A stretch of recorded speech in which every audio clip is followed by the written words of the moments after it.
Olá, seja bem-vindo mais uma vez ao nosso programa. Nós estamos falando sobre avivamento, uma necessidade, algo que a igreja sempre precisou e continuamos a precisar, principalmente nesses tempos em que a palavra de Deus, às vezes até mesmo a igreja vive momentos muito difíceis e a palavra tem sido substituída por muitas coisas. E o nosso texto de hoje ele é muito importante e fala sobre a palavra de Deus e a importância da mensagem, da pregação dessa palavra para o avivamento do nosso coração. E para conversar com a gente hoje aqui, eu estou recebendo o pastor Roberto Gonçalves. Sempre canta com a gente aqui, mas para quem só te vê cantando no nosso programa, se apresenta aí para o pessoal te conhecer. Quem é o Roberto Gonçalves? Onde você é pastor? Há quanto tempo já atuando? Fala aí um pouquinho para nós. Primeiro, um prazer, né, estar aqui com você sempre e auxiliando, né, ajudando nesse projeto tão bonito.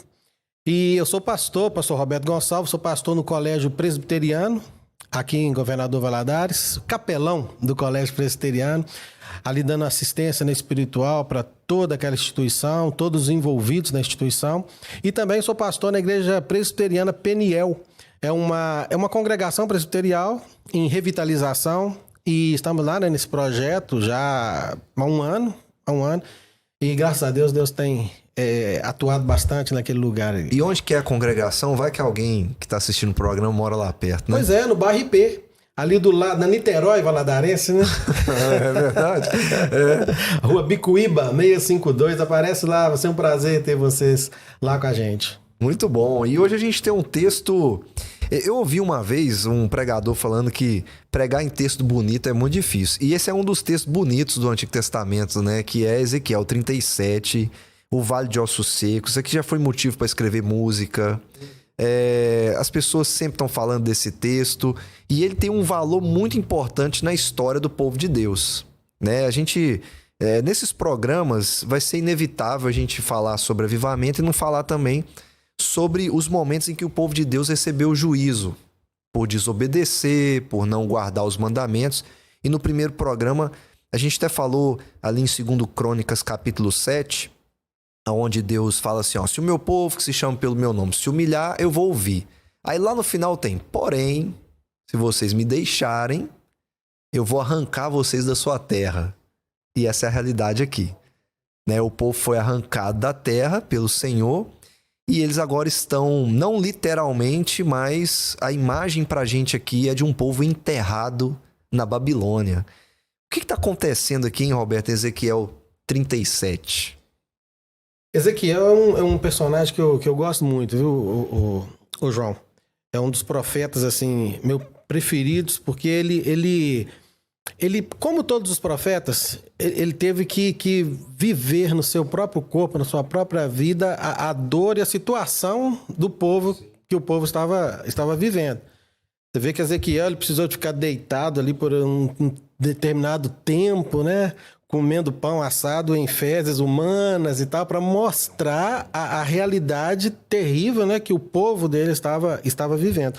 E a palavra de Deus sempre era para ele: fala, proclama, né? Proclama a palavra de juízo e a palavra também de esperança, que houve uma promessa de Deus também de tirá-los, né, daquele ambiente que eles estavam, levados por Deus, que foi a Babilônia, né? O exílio babilônico, que é um dos episódios, se perguntar para qualquer judeu, ele deve falar sobre o Holocausto, que marcou, né, a história, e sobre esse período de 70 anos na Babilônia.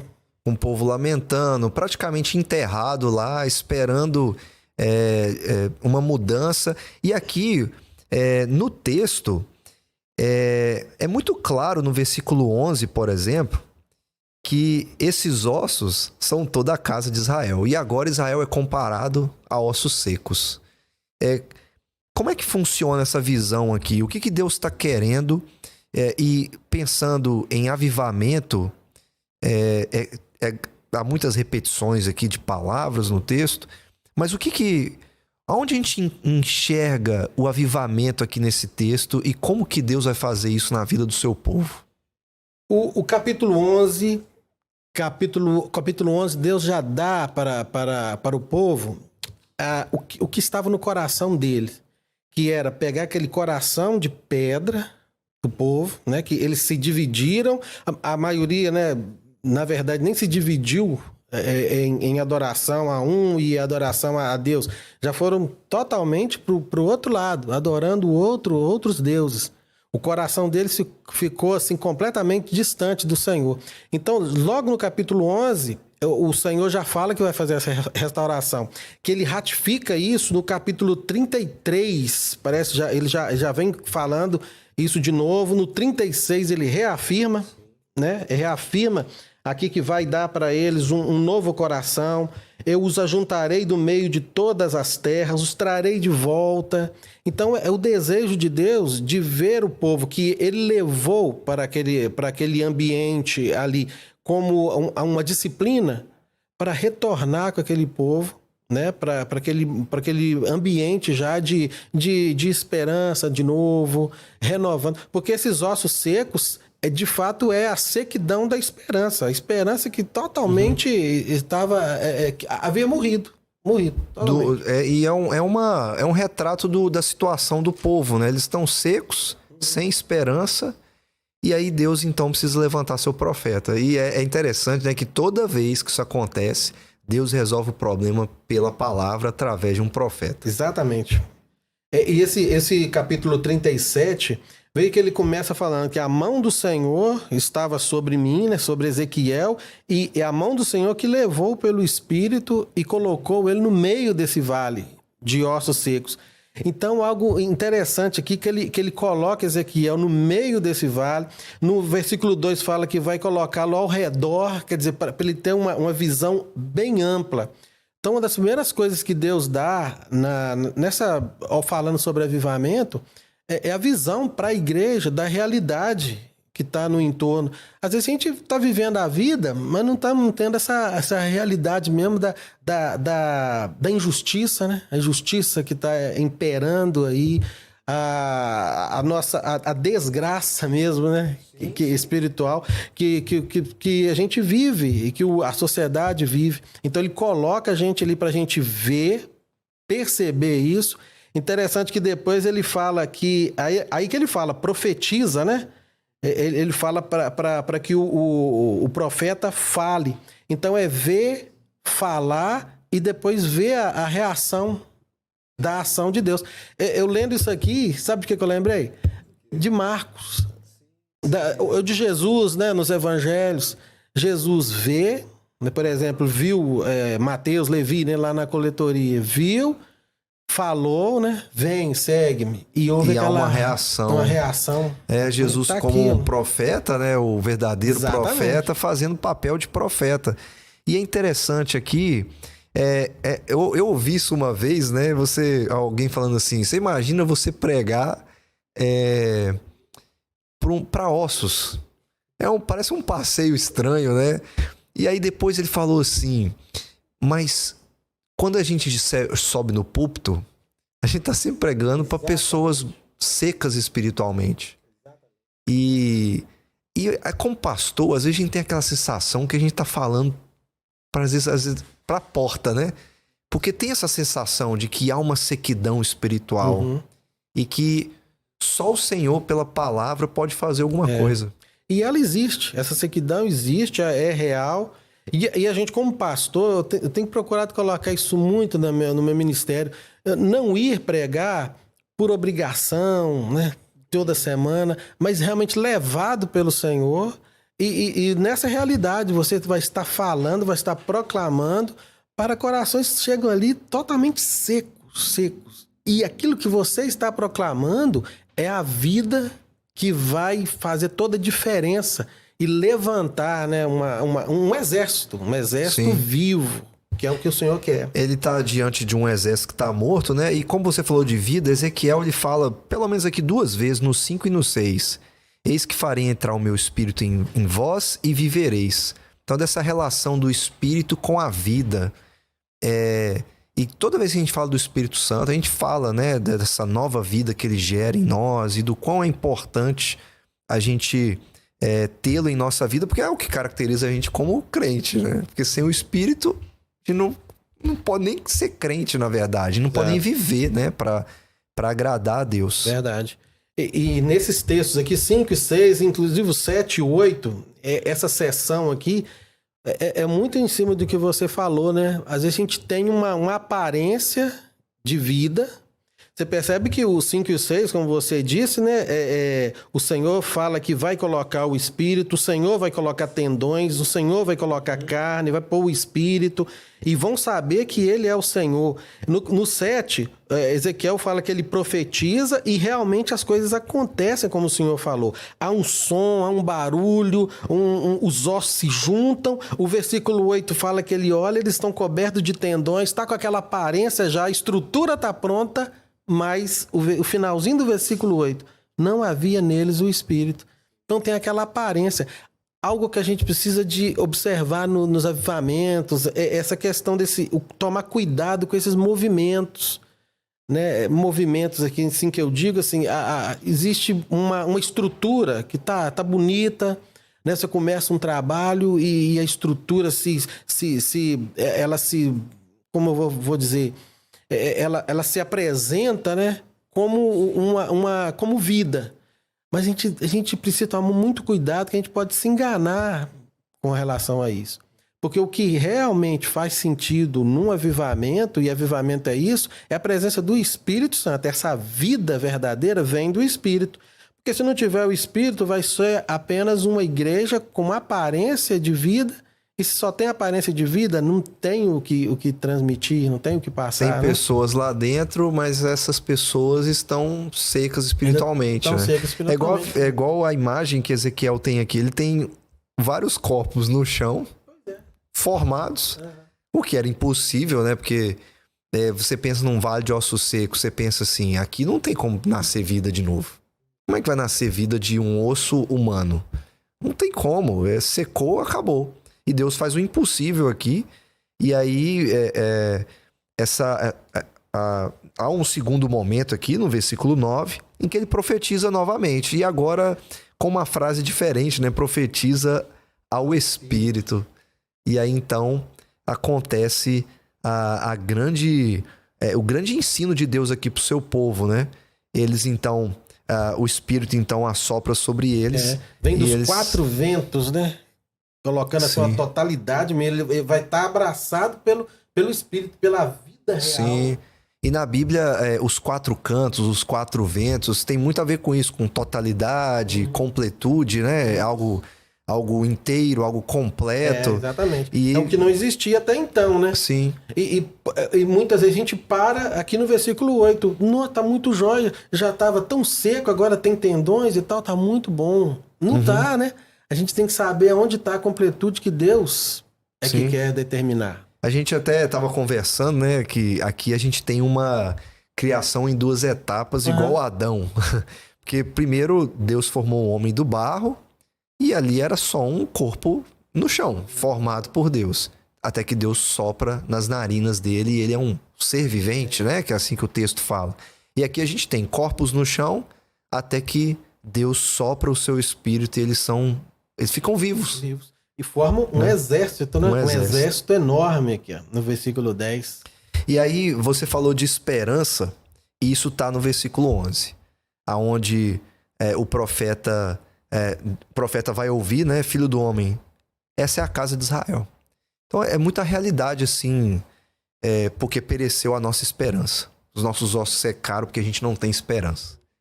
E infelizmente essa é uma realidade muito comum hoje na igreja, né? Pessoas desiludidas, sem esperança, secas espiritualmente.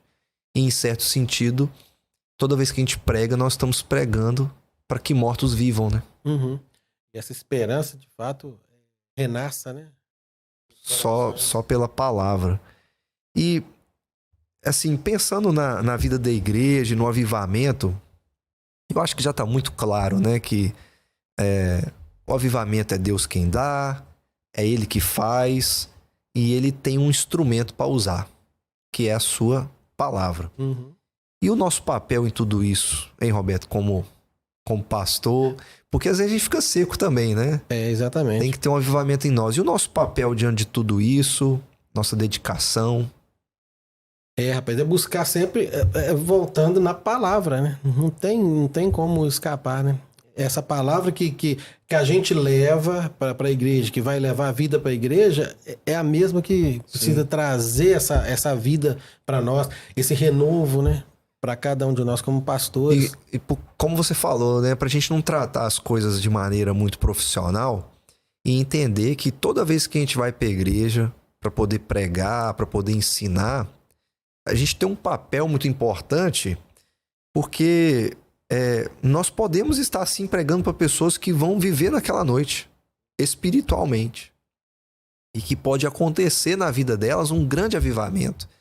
Talvez não vai ter ninguém curado lá dentro, o cego vai continuar cego, o surdo vai continuar surdo. Eu gosto de lembrar, você citou Marcos, eu gosto de lembrar, quando eu estou estudando Marcos, eu falo com as pessoas assim, gente, a gente não pode esquecer que tem muito surdo que Jesus não curou, mas que pode ter se tornado um discípulo dele. Ele não curou todos os surdos do mundo. Ele não curou todos os cegos. Assim como até hoje existem cegos e surdos que são crentes e que tiveram sua vida transformada. Então, o avivamento não é só uma manifestação externa, né? Mas é também, e principalmente, algo do coração. Sempre do coração. E vem, de fato, pela palavra. A importância da gente de proclamar, né? A Bíblia, desde Ezequiel, aqui no Antigo Testamento, no Novo, é importante você falar. Às vezes a gente se acomoda muito naquela questão de testemunhar, isso é importante, né? A pessoa precisa de olhar para você, já ver algo diferente. Tem até uma frase que atribuem a Francisco de Assis, né? Pregue, se necessário, use palavras. Entendo isso, né? Joia, você tem que viver. Mas, olha, a fé vai vir pelo ouvir. Você não pode se acomodar nessa questão. Não, eu estou vivendo bem e querer só demonstrar, mas você precisa de falar, proclamar. É a palavra que vai ser cirúrgica no coração e trazer aquela transformação. A fé vem pelo ouvir.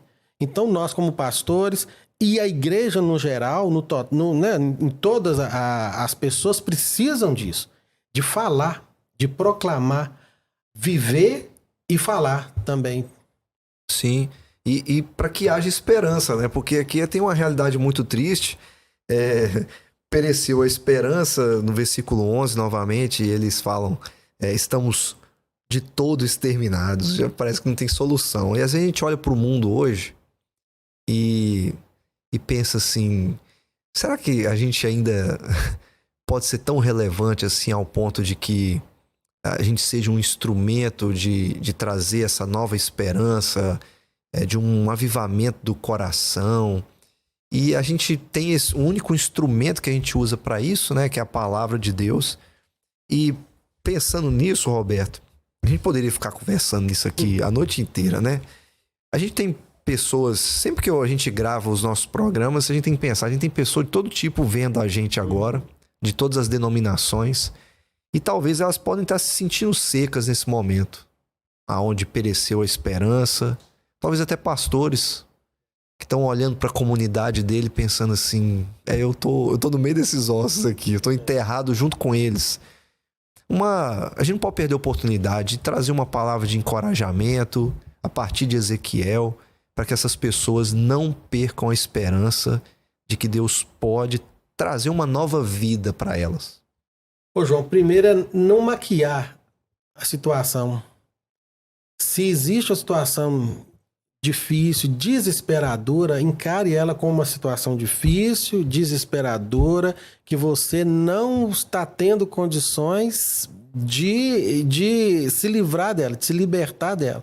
Aí você vai perceber, né? Nós vamos perceber a nossa fraqueza, nossa fragilidade não vem de nós, não vem do nosso braço. Nesse momento, aí a palavra de Deus entra, aí o Senhor entra, aí é Deus que entra. Porque Ele falou que estaria conosco, Ele falou que iria nos fortalecer, Ele falou, como falou aqui com o povo de Judá, que iria fazê-los retornar. Então ficava já essa esperança, mesmo que ela estava assim muito ofuscada, né, por toda a situação que ela estava vivendo, mas Tinha uma luz no fim do túnel. O Senhor falou que a gente vai voltar. Então nós vamos voltar. Por quê? Porque Deus, ele é fiel. Ele é fiel à palavra dele. Aquilo que ele falou, né? E ele vê a nossa situação e ele já falou que vai nos ajudar. Ele vai cumprir no tempo dele, na hora dele, no momento dele, do jeito dele, fazendo com que ossos secos se transformem, fazendo em etapas, como nós vimos aqui, que ele já poderia levantar o exército de uma vez e pronto. É do jeito dele, é da forma dele, e é honrando o nome dele. O capítulo 36, ele fala um pouco sobre isso aqui, quando ele diz assim, deixa eu ver se eu acho aqui, mostrarei a santidade do meu santo nome, que foi profanado entre as nações, o nome que vocês profanaram no meio deles.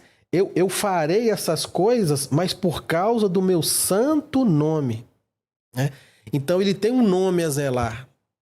Ele tem uma palavra que ele já proferiu. Então ele vai cumprir, ele vai zelar por isso. Então a nossa esperança está nesse Deus que é fiel com a sua palavra. E se ele falou tudo isso aqui na Bíblia, podemos acreditar, podemos nos firmar. Mesmo que as situações estejam difíceis, né? Mesmo que a gente esteja num vale de ossos secos, mesmo que a nossa alma esteja abatida, né? Os salmos é uma forma da gente perceber bastante a alma, né? O salmista fala, porque está abatida minha alma, porque te perturbas dentro de mim. Espera em Deus, Ele é meu auxílio. Então é reconhecer a fragilidade nossa e nem somente fragilidade, a nossa impotência completa, né? Porque as possibilidades todas são de Deus, são do nosso Senhor. Amém. Obrigado por ter vindo. Que Deus abençoe e que Deus nos dê a cada dia um coração de carne. Amém. No lugar do coração de pedra. Amém. E você que ficou com a gente até aqui, você não pode perder o próximo programa, porque ainda nós temos muito assunto para poder tratar aqui sobre avivamento. Que Deus abençoe a sua vida.